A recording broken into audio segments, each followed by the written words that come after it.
on this ABC thing. Yeah. This is an extraordinary thing that we've seen, David K. Johnston, the capitulation of ABC. I was saying before, Disney's got lawyers that can eat you for breakfast. And the Right. idea somehow that they would settle a case that they would likely win, that shows, I think, real fear on the part of this company. I think it shows fear on the part of a lot of companies. I think what you've seen with Jeff Bezos and Dr. Patrick Soon-Shiong, the owners of the Washington Post and the LA Times, further establishes that.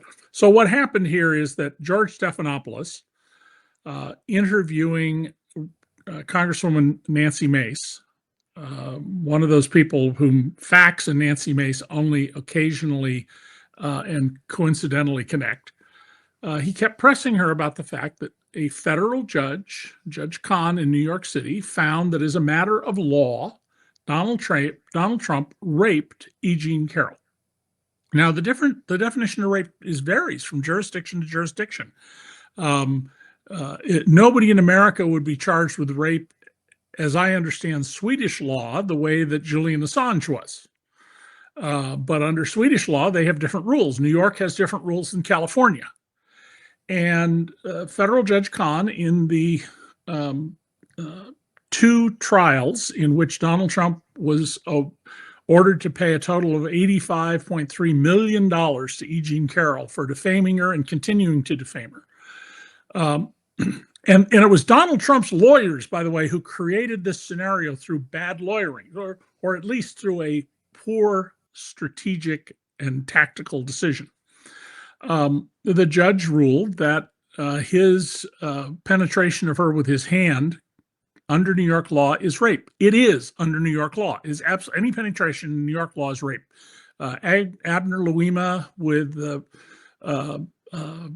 rectum penetration with the one end of a plunger for the toilet, and Donald Trump, same thing. And Donald sued that this was defaming him and libelous. Well, no, truth is an absolute defense. And ABC didn't just capitulate by agreeing to pay the $15 million to some charity. That's pocket change to the Disney company. They issued an apology. That's the scary part of this. Now, here's what I think you're going to see happen very soon after January 20th. Donald Trump will begin filing civil suits, and the Justice Department will begin taking criminal actions focused on journalists. The receipt of government secrets, when you did not solicit them specifically, that is, you can have a source, but you didn't say, oh, by the way, go in and get me this document. That's a crime.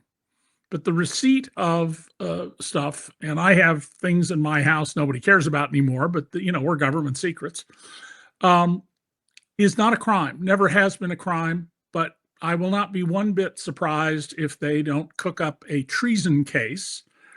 Technically, you can't be convicted of treason because we're not in a state of war, but there are treason-like crimes that you can be charged with.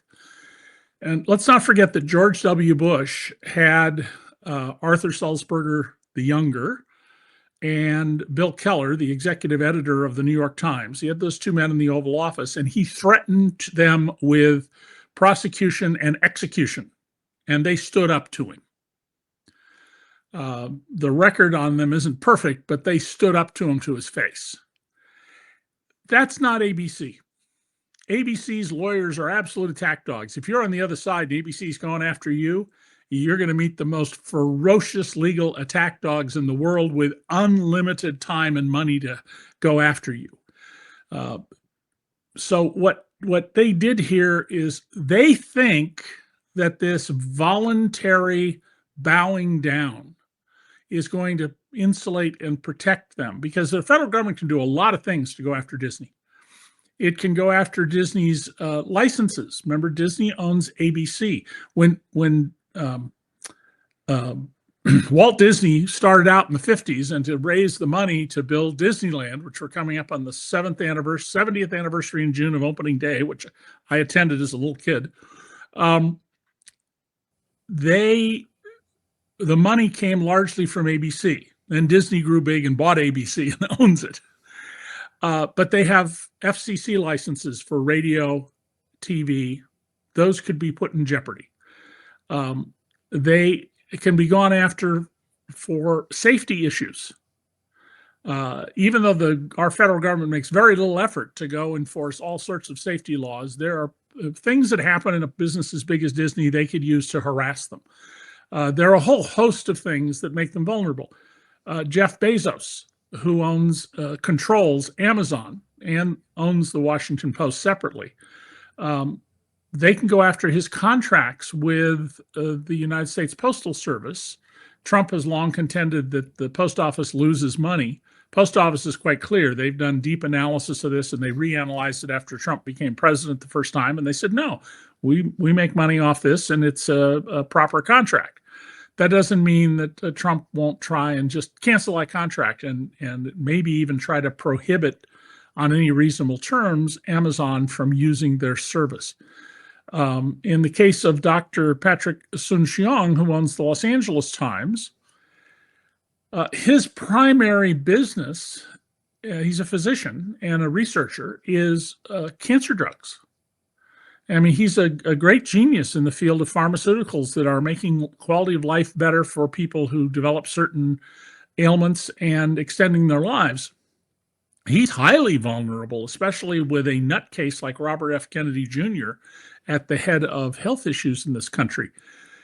But voluntary obedience will not get you out of Donald Trump's doghouse. If Donald Trump thinks you're a bad person, he's not going to change. I mean, if I started going, oh, Donald, he's really the greatest president in the world. I mean, all those things I wrote, I denounced them.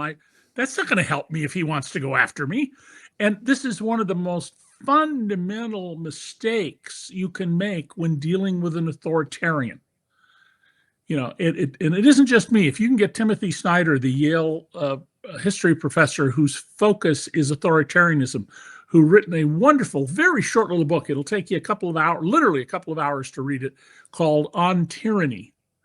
He'll tell you the same thing in a more sophisticated way than I can because of his much deeper knowledge of this and specialty in it. But what ABC has done is terrible, and you watch, there are going to be lots of lawsuits and criminal actions brought solely to harass news organizations that in any way displease Donald Trump. I mean, he's got to pick targets. So, well, Trump's already talked about the Des Moines Register, David, because he didn't like that yes, of poll all that places, came out. You know, because the Des Moines Register is such a center of power. Exactly. And this reminds me of when I was years ago in the LA Times back in the 70s exposing the South African apartheid government's influence in America.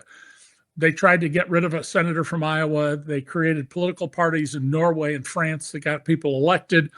And to have influence, they wanted to buy the Washington Star, the afternoon newspaper back then in D.C. And when that failed, they bought the Sacramento Union, the afternoon paper in Sacramento, together with a very right-wing American named Richard Mellon Scaife. And it's like, I'm sorry, you think the Sacramento Union has any influence even in Sacramento? You know, if you want some influence in Sacramento, buy the Bee. But, you know, you're looking for national influence? Most people never heard of the Sacramento Union. And it was indicative of how incompetent they were. But Donald, he's going to go after any place that he thinks he can harass people. He can drive them into poverty. That's what he's going to try to do to the pollster who simply reported the results that she had. That's not a crime. But merely stopping that litigation, and when it's thrown out, the appeals they may make of that litigation, it can put that woman into bankruptcy. Sure. And sure. Unless you can persuade a judge that it was done for malicious reasons, which is a whole new set of litigation costs, there's nothing you can do. Donald can spend you into bankruptcy. And this turning the government on these media organizations appears to be something that is a front and center agenda item for him. Well, sure, because he's an authoritarian and he wants to shut off any source of information. I mean, let's remember that Donald said many times, including when he was president, you shouldn't be allowed to write things about me if I don't approve. What could be more Stalinistic, more Hitlerian, more MBS-ish in Saudi Arabia than that kind of observation. Donald has no respect for the First Amendment, and this administration's not going to have any respect for it, and not going to have any more respect for it than they have for the polio virus. It does and by the way, appear I'm much stronger than you are about that. ABC could not lose that case. Even this Supreme Court, if it got to him, is not going to reject truth. And accurately summarizing what the federal judge held, there's no way that Trump could win that case. It just could not happen unless the Supreme Court decides truth is no longer a defense, in which case, hey, the First Amendment is out the window. So what I get from that then, David, is that they made this decision from a business standpoint. They decided, as you suggested, 15 million is what we've got on me, type thing. It's no problem. Right. We're ABC Disney. That's not, so the money's not a problem. And this gets this guy, this president, who's something of a jihadist when it comes to media. It takes care of him, and so it gets him, out of our grill for a while. Well, and that's a business decision. That's not a journalistic decision. That's not a decision founded in anything else but business. It's a business decision, and it's wrong because it will not get him off their backs. It will not save or protect them. The founding principle at DC Report was we focus on what politicians do, not just what they say. And in the past week, there have been some just awful examples of journalism where instead of recognizing the significance of something, you got a complete and thorough report that never broke through the surface of what's going on. And that's going to be one of Donald's best friends, is journalists who they just stick to the official version of events and the official criticisms of the official version of events. They don't stand back and say, what is going on here? And they don't, in the process of doing that, therefore, get under the surface at the reality. They just stick with the patina. The media and Trump. And I had a question for you, Sure. Which is, do you think that given what's happening with ABC and how Trump is targeting different media companies now, and this is my fear, that it changes the way that reporters are allowed to cover stories? Because you can go get a story and then you come back to your news desk. Yeah. And whether or not they publish it or whether or not they send you on certain stories, does this change the way that we're going to get information and limit the scope of information? Because now media companies will be running scared of lawsuits from Trump. Well, this is where it gets a little sophisticated and complicated, okay? Some news organizations are going to back off on the grounds that we need to be reasonable and fair and rounded. That's what you're seeing Dr. Sun Xiong, the owner of the LA Times, do, where he says he wants a bias meter on his own reporters' articles. It's a way for some publishers, particularly those vulnerable to attack in other areas by the Trump administration, to try and appease Donald. So there will be some organizations that will do this. As some of them do that, the ability to single out and corral others that show backbone. You're going to see solid backbone at the New York Times, at the New York Daily News, I suspect at the Washington Post. The LA Times, I'm not so sure of because it's not clear what the doctor is doing. But a number of organizations, people are going to be perfectly stand up and tough.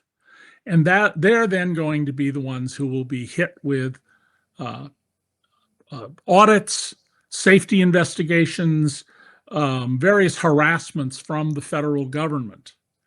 Now, the other thing the Trump people can do is radically shut down the access to information. Freedom of Information Act requests already can take years to get processed.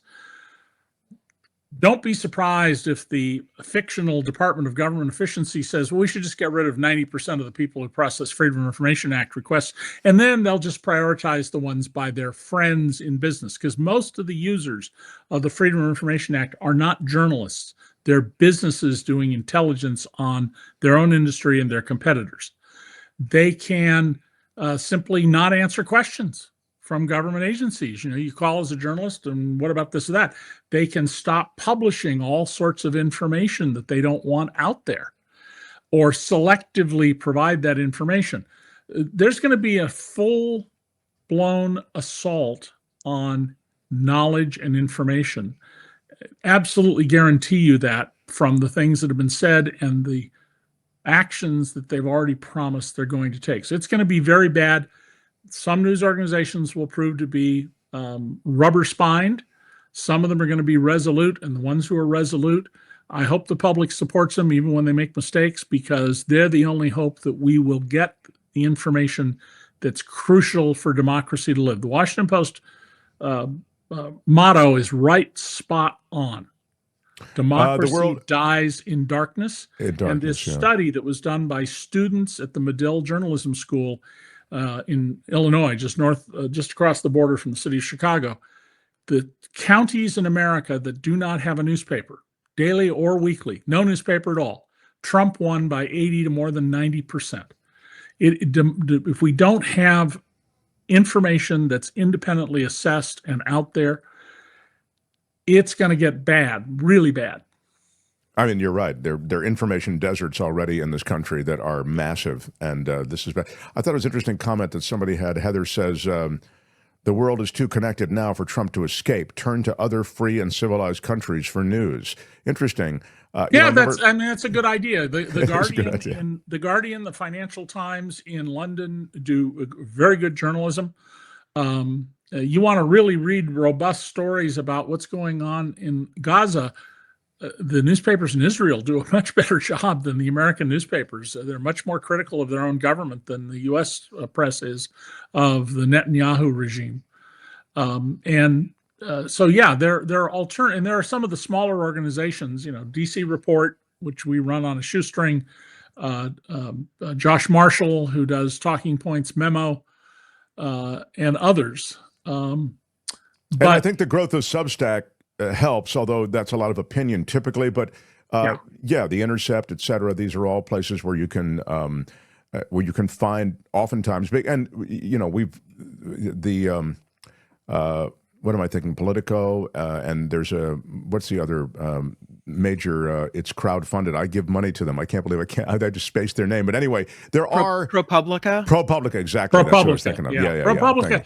ProPublica, so long as Steve Engelberg is the executive editor, will be absolutely fearless, and he's very, very strategic in his thinking. So they'll be very good. But there's going to be a full-blown assault on journalism, because that's what all dictatorships do. And even if Donald isn't yet a dictator, that's the direction he wants to go, and that's the direction he's going to work on. And in the midst of all that, there'll be a lot of deliberate misinformation to confuse people.